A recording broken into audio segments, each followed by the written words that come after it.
E nós já falamos de modulação contínua, agora nós vamos falar de modulação discreta.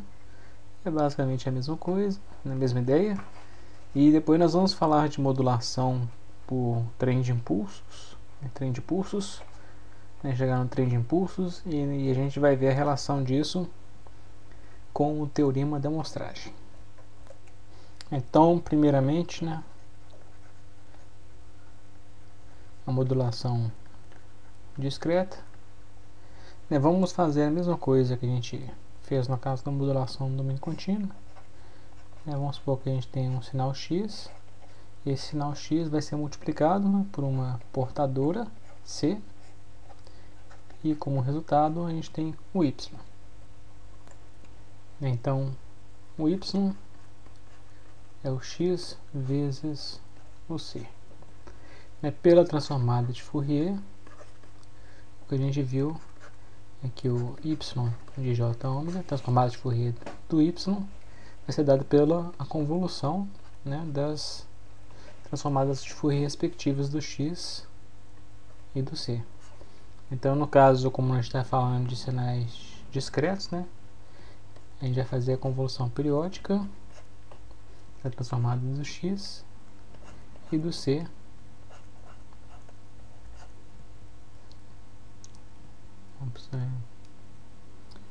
Vou usar a variável θ como sendo a variável integração, então aqui vai ficar ômega menos θ.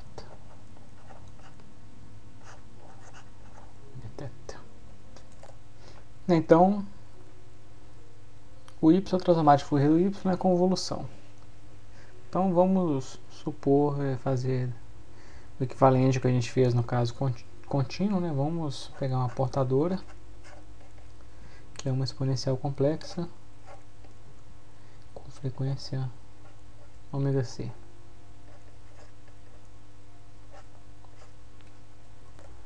Então, para esse caso em que a portadora é uma exponencial complexa com frequência ômega c, o espectro quem que é o c de j ômega são impulsos na frequência ômega c, e como é periódico com período 2π, então 2π mais ômega c aparece, 4π mais ômega c, etc, menos 2π mais ômega c, então aqui é 2π mais ômega c,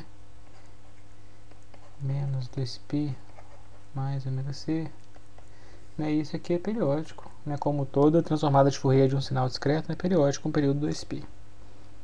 Então esses são impulsos com a área 2π, e tem um fator de fase aqui, o exponencial de θc, que eu vou negligenciar ele. E vamos supor que o nosso sinal x é um sinal que nosso tradicional sinal com o espectro é um triângulo, então a frequência máxima dele aqui eu vou chamar de ômega m. Vamos supor que a amplitude máxima aqui é 1. Então essa aqui é a transformada de Fourier do x. E aí, como é um sinal discreto, ele é periódico com período 2π.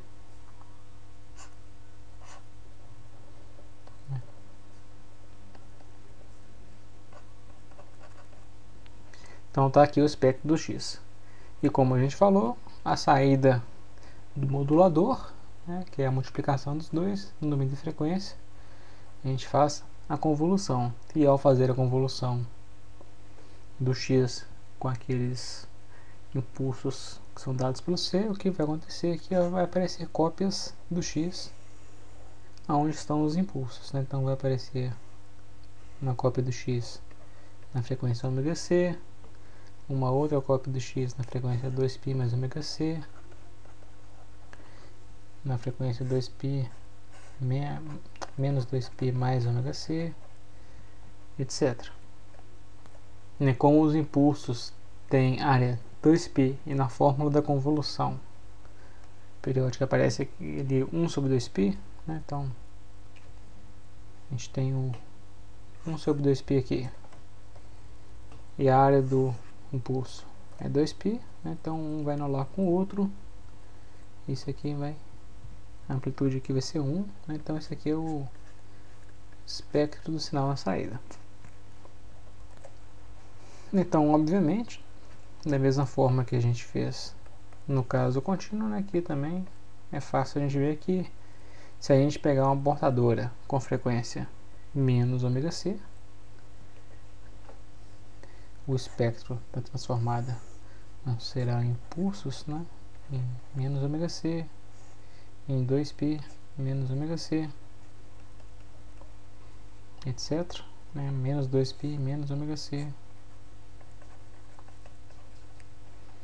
Vou chamar isso aqui de C2. E se a gente usar essa função C2, né, então quando a gente multiplicar o C2 pelo y, a gente vai obter novamente x. Então o demodulador aqui no caso seria simplesmente, né, pegar o y, multiplicar por esse C2 e a gente obtém o x novamente. Então esse seria o nosso demodulador. Vamos olhar agora um caso em que a portadora é uma função senoidal. Então vamos supor que seja o cosseno de ômega-c(n). Então o cosseno de ômega-c(n), né, é meio de exponencial de j ômega-c(n) mais meio de exponencial de menos j ômega-c(n). Então o espectro, a transformada de Fourier desse cosseno, né, são dois impulsos. Um impulso em ômega-c e outro impulso em menos ômega-c. Né, seria a princípio, né, cada exponencial é 2π, né, mas como tem o meio multiplicado, então fica só π. Então essa aqui é a transformada de Fourier dessa portadora cossenoidal. E obviamente, né, é periódico com o período 2π, né, esse aqui repete, mas eu vou representar aqui só um período, né, e já sabemos que esse aqui é periódico com o período 2π. Então se agora a gente fizer a modulação usando essa portadora, o y que a gente vai obter, né, vai ser 1 sobre 2π com a convolução periódica do x com c. E o que vai acontecer é que vão aparecer cópias, né, do x. Então vamos supor que o x seja aquele mesmo sinal.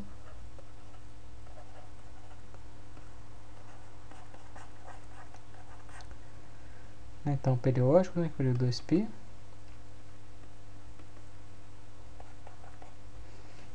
E o que vai acontecer é que vai aparecer cópias do x nessas frequências, né, ômega-c menos ômega-c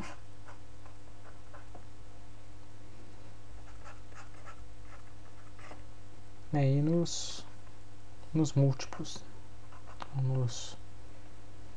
né, 2π para lá, 2π para cá, né, como na fórmula aparece o 1 sobre 2π, né, e aqui cada uma das exponenciais tem área π, né, então π vezes 1 sobre 2π fica meio.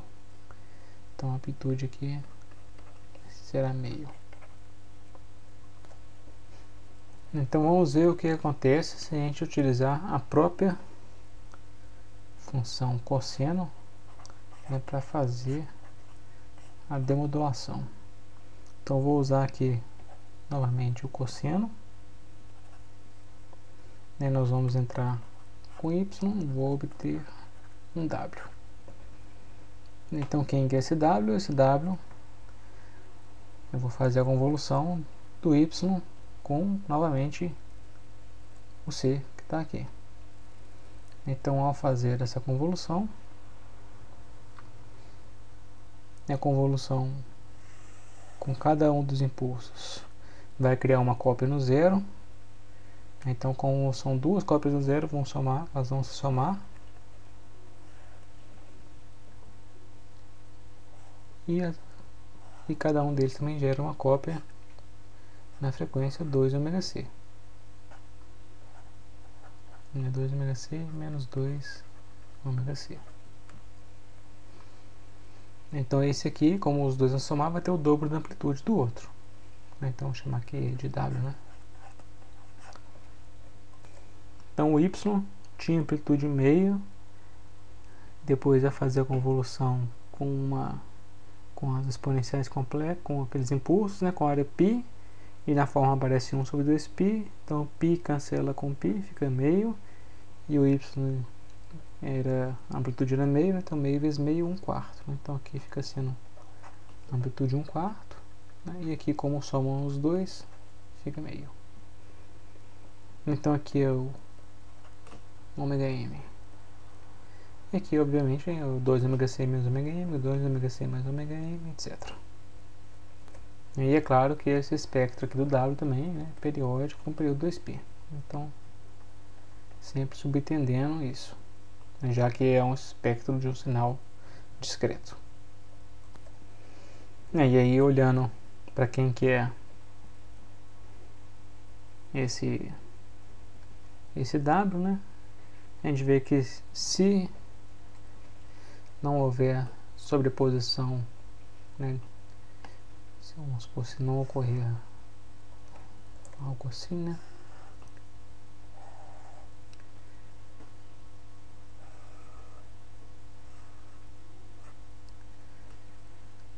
aqui nesse caso que eu estou desenhando, existe uma sobreposição aqui, então essa sobreposição vai mudar, né, o espectro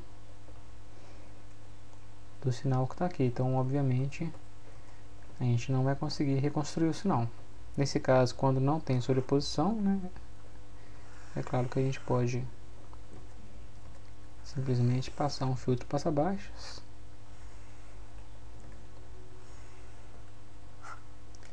e recuperar o sinal. Então, eu vou passar um filtro passa-baixo, vou chamar de H. Esse filtro com ganho 2, que aí vai compensar, né, que aqui ficou com amplitude meio, né? Então vamos colocar um filtro com ganho 2. Essa frequência de corte do filtro, vou chamar de HH, ela tem ômega H, né? Então ela tem que estar entre o ômega m e o 2 ômega c menos ômega m, né? Então tem que estar entre o ômega m e o 2 ômega c menos ômega m. Então o nosso demodulador aqui no caso fica sendo a multiplicação pelo cosseno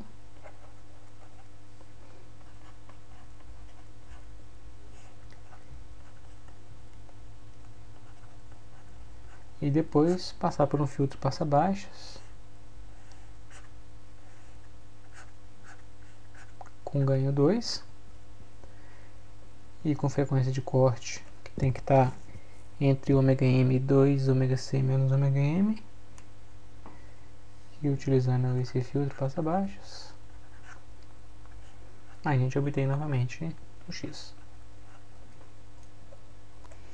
Então o que a gente viu aqui que o que a gente está vendo no domínio discreto é basicamente reprodução do que a gente viu no domínio contínuo, né?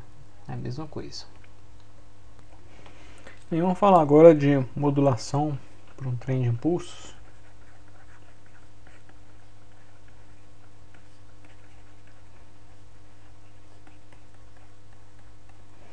Então, no caso da modulação por trem de pulsos, a gente vai utilizar uma portadora que é um trem de pulsos. Então, vamos supor que vamos fazer no domínio contínuo. A gente tem um sinal C que será multiplicado por uma portadora. Vamos supor que esse aqui é o nosso sinal X. E ele será multiplicado por uma portadora C,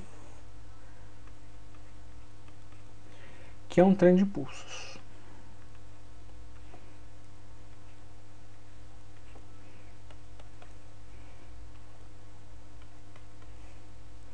Então vamos supor aqui que a cada t segundos aparece um pulso, né, com uma dada altura aqui e uma dada largura.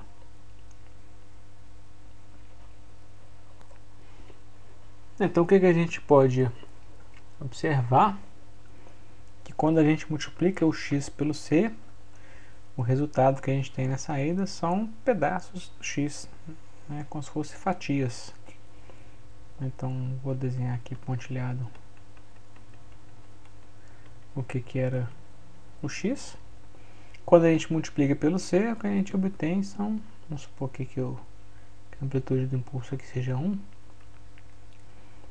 e tem uma largura delta. Então a saída aqui, o y, vai ser dada para a multiplicação do x com c. Então fica sendo esses pedaços aqui, fatias, né, do sinal x. Cada intervalo de um período t, aparece uma fatia aí de um determinado tamanho delta. Aí a gente imagina que será que com essas fatias a gente consegue reconstruir o sinal original x? Será que qualquer tamanho de fatia, com qualquer frequência? Então ficam essas perguntas que nós vamos tentar responder. Então, para responder isso, vamos olhar quem é esse trem de impulsos. Vamos olhar no domínio da frequência. Desenhar aqui o trem de impulsos. Eu suponho que são iguais, né? Tá. Então, a gente tem um trem de impulsos, vou chamar de PT, com amplitude 1.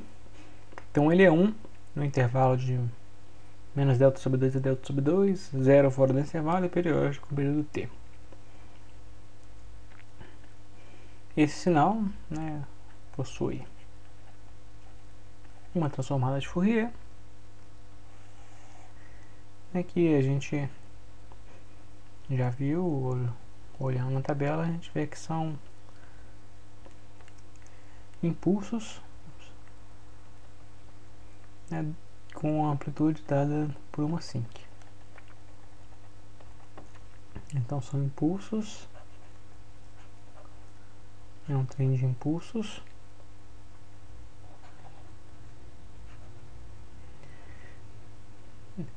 que estão sendo modulados por uma sinc. Então esse aqui é o P de j ômega, né, transformada de Fourier do P.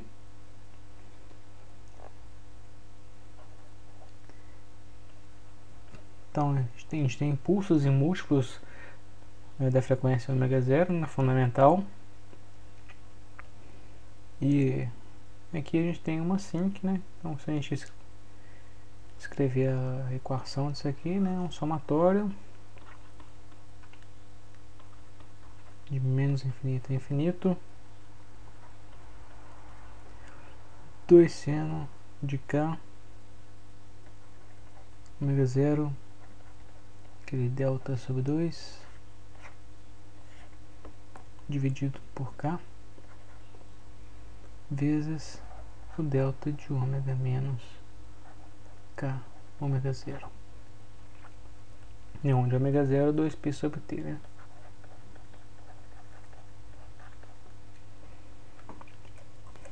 Então se a gente considera que o nosso x é aquele tradicional sinal cujo espectro é um triângulo,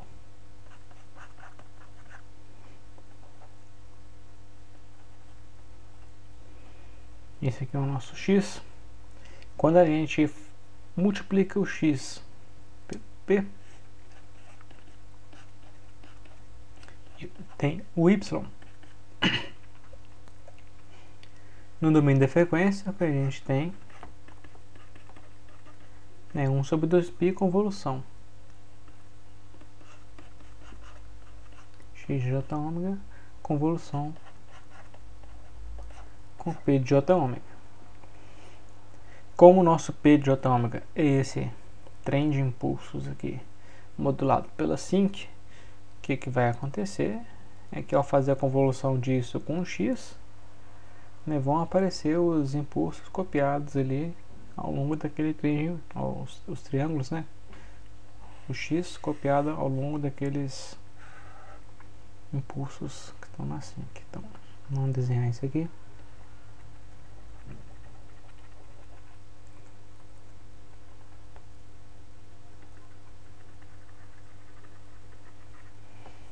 Então vai aparecer cópias do x.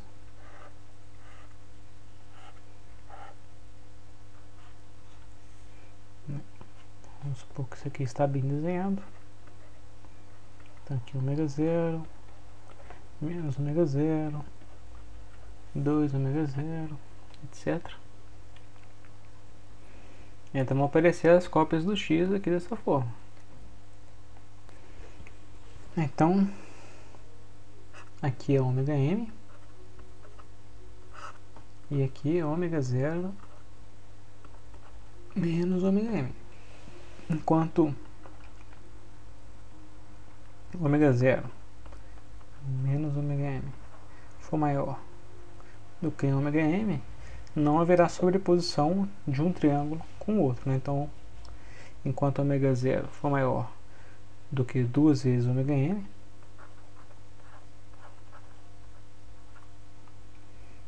significa que não há sobreposição.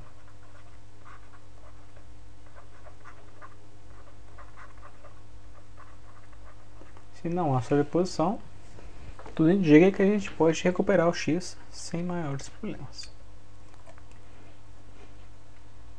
Então, para que isso ocorra, a primeira coisa que tem que acontecer é que o sinal x tem que ser limitado em frequência, né? Então ele tem que ter uma frequência máxima, né? Uma frequência acima da qual, acima dessa frequência ômega m, o x é zero, o aspecto do x é zero, então, é limitado em frequência. Então a primeira coisa, isso tem que ocorrer. E depois, o ômega 0 tem que ser maior do que 2 vezes ômega m. E a gente, tendo isso aqui, a gente pode pensar em colocar um fio passa-baixas, né, com a frequência de corte entre ômega m e ômega 0 menos ômega m e recuperar o x, né? Basta fazer isso aí. Então, se fazendo esse procedimento, a gente consegue pegar apenas algumas fatias do nosso sinal e depois recuperá-lo. A gente pode pensar que uma ideia interessante é fatiar os sinais, né? Então vamos supor que eu quero transmitir mais de um sinal numa linha de transmissão. Cada um deles eu posso pegar algumas fatias, né, e misturar as fatias de um com o outro e depois recuperar os sinais, né? Então vamos supor que eu tenho um sinal x1, um sinal x2, um sinal x3. Vamos fazer um exemplo só com 3. Em cada um deles eu quero pegar algumas fatias, então eu vou fazer a modulação por trem de impulsos, né? Então aqui vamos chamar de P1, P2 e P3. Então vamos supor que o P1 é um trem de pulsos,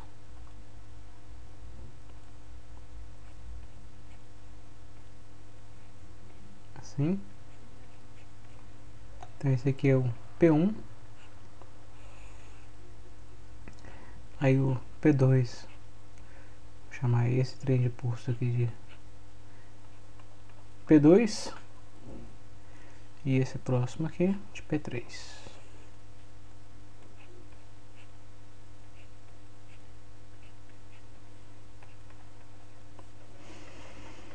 Então note que ao fazer isso aqui, eu estou pegando intervalos que não se sobrepõem, né? Intervalos de tempo. Então, na hora que eu multiplico x pelo P1, x2 pelo P2, x3 pelo P3, se eu pego esse resultado e somo,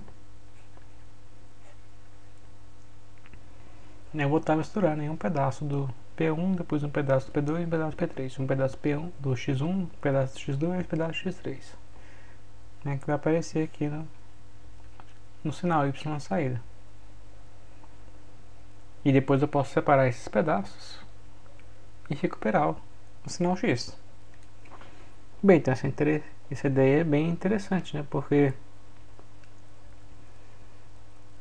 à medida que eu diminuo esse delta, quanto menor o delta, mais sinais eu consigo juntar, né? Então, no limite eu consigo colocar infinitos sinais, né? Se eu fizer o delta tender a zero, né?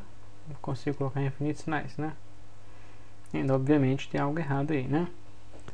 Então isso não dá certo, porque quando o delta vai para zero, né? Isso aqui tende a um impulso, né? Com área zero.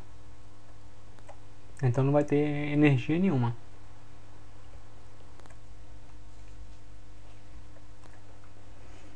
Então se a gente faz um trem de pulsos em que a área é 1, a base tamanho delta e a altura 1 sobre delta, né, a gente vai ter sempre a mesma energia em cada pulso. No limite, quando o delta tende a zero, isso aqui tende a um trem de impulsos. E a transformada de Fourier disso, quando o delta tende a zero, o que vai acontecer aqui? Aquela sinc que está aqui. Então, essa sinc tende a ficar plana. E aí, o que a gente tem a transformada de Fourier é um trem de impulsos também. Aí a transformada de Fourier, o P de J ômega, fica sendo um trem de impulsos espaçados de ômega zero.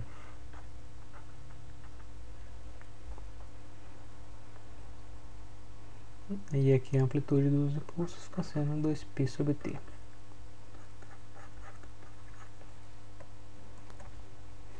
Então, se esse aqui é o espectro do nosso trem de impulsos, quando a gente faz a modulação de um sinal x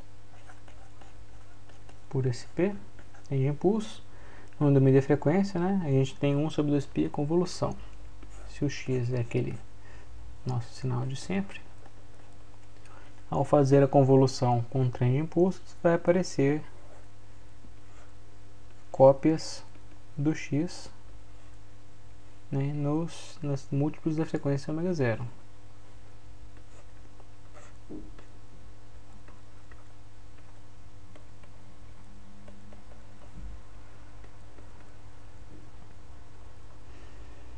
E como aqui aparece 2π sobre t, e na forma aparece 1 sobre 2π, aqui, né, supondo que aqui a amplitude é 1, então a amplitude aqui vai ser 1 sobre t.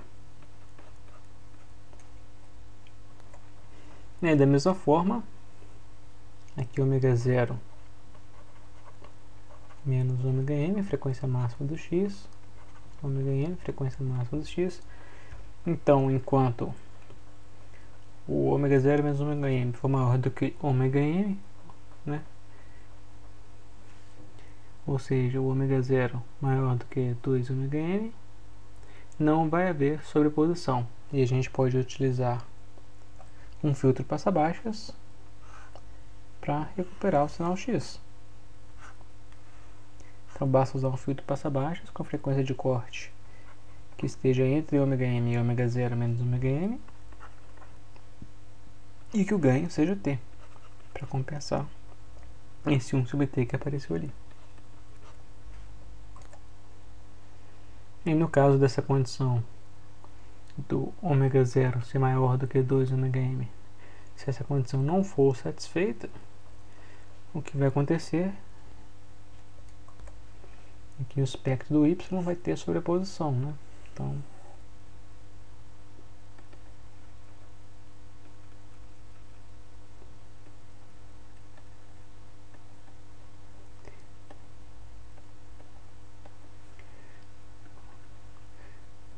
está havendo sobreposição, né? E a sobreposição se somam. Então, na hora que eles se somam, isso aqui fica assim, né?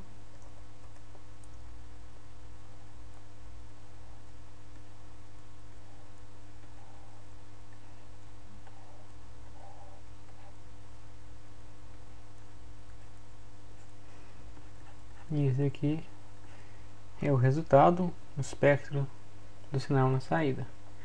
E quando isso ocorre, a gente fala que houve um falseamento, que é chamado de hélice.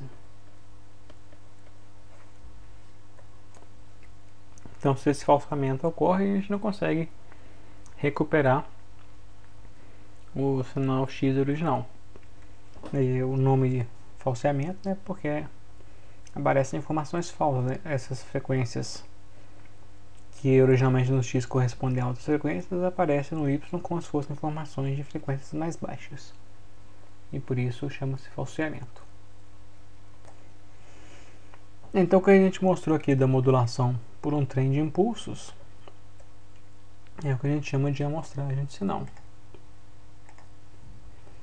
Então, existe o famoso teorema, que é o teorema da amostragem,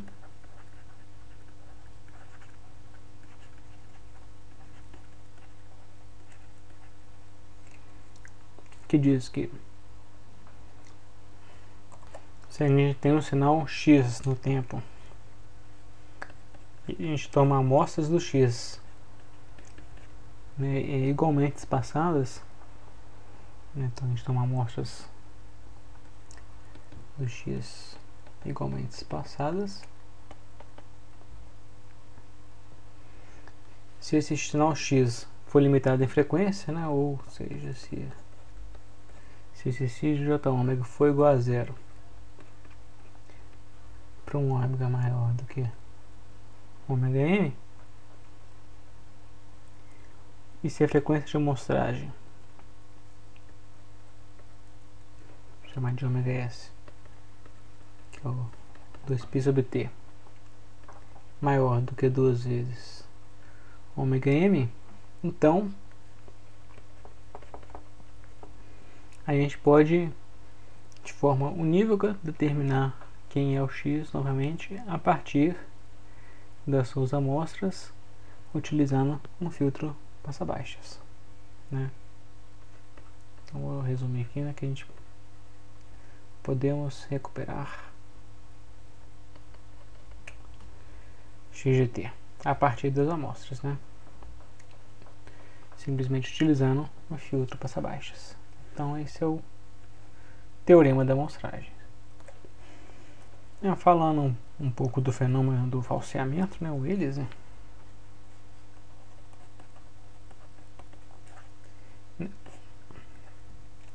como eu falei, né, o que ocorre é que chama-se falseamento porque frequências que estão numa determinada faixa aparecem em outra, né? Uma frequência que é alta aparece com uma frequência baixa, por exemplo, né? Vamos pegar o exemplo do sinal senoidal. A gente tem um sinal senoidal, né, o espectro dele são impulsos, né?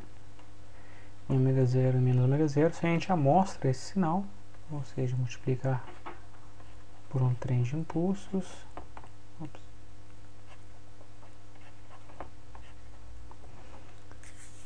transformadas de Fourier de um trem de impulsos, né, são impulsos na frequência menos ômega s e ômega s. Quando a gente faz a multiplicação do domínio do tempo, o domínio da frequência é a convolução, né, então vai aparecer os impulsos em torno de menos ômega s e ômega s. Então, à medida que a gente aumenta esse ômega 0, o que vai acontecer? Que esses impulsos aqui vão aparecer deslocados para cá e para cá. Aqui esqueci o impulso aqui no meio, né? Tem um aqui no zero também. Então vão aparecer, deixa eu desenhar aqui, então aparecem as duas cópias aqui, né? Ômega 0, ômega 0, ômega S menos ômega 0, menos ômega S mais ômega 0. Então, à medida que eu aumento ômega 0, esse vem para cá, esse vem para cá. Ups, esse vem para cá, esse vem para cá. Então, vai chegar numa hora que esses dois que estão aqui vão trocar de lugar, né? Vamos colorir eles aqui para ficar fácil de identificar, né? Colorir esse aqui de azul. Vai chegar uma hora que esse azul vai vir parar aqui e esse que tá pretinho vem pra cá. E aí ele começa a aparecer com uma frequência mais baixa, né? E quanto mais a gente vai aumentando, ele vai aparecendo cada vez com uma frequência mais baixa. Então esse aqui é o Willis, hein? Isso aqui a gente pode ver na vida real, né? Quando a gente olha um filme de western, um faroeste, que a gente vê a carruagem, a roda, ou então na rua mesmo, que a gente vê a roda do carro, né? Tá rodando, e à medida que o carro acelera, a roda começa a rodar mais rápido, mais rápido, mais rápido, mas chega num ponto que começa a diminuir, a gente vê ele começa a diminuir a velocidade de rotação, apesar de que a gente sabe que tá rodando mais rápido, mas a gente percebe que a gente observa aquela roda como se estivesse rodando mais devagar. Começa a rodar mais devagar, mais devagar, mais devagar, até que chega uma hora e começa a rodar até o contrário. Então isso aí é justamente o Waze, né? Que o nosso olho está mostrando, né? Aquela imagem, né? O mundo real, só que não numa frequência, numa taxa de amostragem suficiente para representar aquele sinal com aquela frequência, né? Então, na hora que a taxa de amostragem passa a não ser suficiente, começa a ocorrer o aliasing, e a gente começa a perceber aquela frequência que está maior como ficando menor.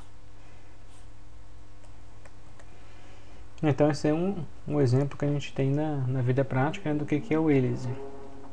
Um outro exemplo de como que a gente pode usar o aliasing para algo para nos ajudar é o caso do estroboscópio. O estroboscópio é aquela luz, né, aquele flash piscando rápido, e a gente percebe os movimentos de forma mais lenta. Então isso é interessante para poder analisar, né, fenômenos que ocorrem em frequências mais altas. Quando a gente joga luz estroboscópica, a gente percebe eles em frequência mais baixa.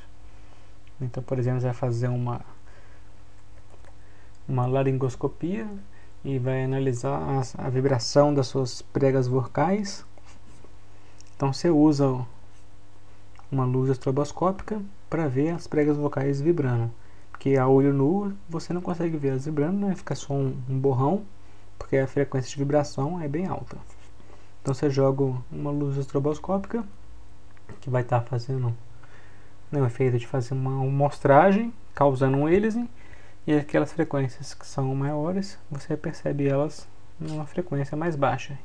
E aí você consegue perceber, né, ver a vibração das pregas vocais que você não conseguiria ver a olho nu. Bem, então vamos ficar por aqui, né? A gente terminou com o teorema da amostragem, né, que é um teorema muito importante que nos dá qual que é a condição que a gente precisa ter para representar um sinal analógico, né, no domínio discreto, de forma que a gente consiga reconstruir o sinal, né? E isso é interessante, que se a gente amostra adequadamente o sinal, a gente pode passar ele para o domínio discreto, fazer o processamento do sinal no domínio discreto e depois fazer a conversão novamente para o contínuo. Então, fazendo todo o processamento do sinal no domínio discreto, ao invés de fazer um processamento de sinal no contínuo. Se a gente amostra adequadamente o sinal, a gente pode fazer isso sem perda nenhuma.